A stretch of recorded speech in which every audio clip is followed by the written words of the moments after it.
He raised the cup and drained the blue liquid in one gulp. Afterward, he could study quietly without feeling any fatigue. They were genetically modified humans, born and raised in seal chambers. At just 6 years old, scientists brought them into space, where they would spend their entire lives aboard the spacecraft. One day, the man suddenly discovered toxins detected in the drinking water. Just as he was about to investigate further, the scientists stopped him.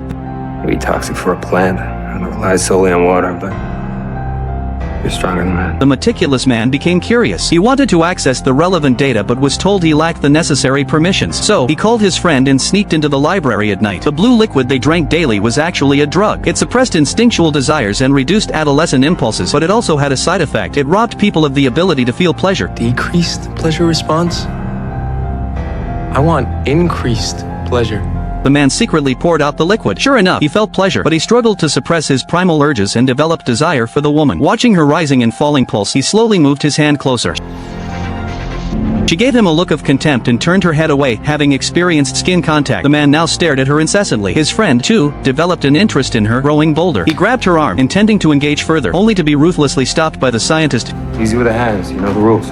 Furious, the friend pinned the man beneath him, venting his pent-up desire through a fight. They ran relentlessly, expending their excess energy, until they witnessed this scene at the lounge entrance. You see that?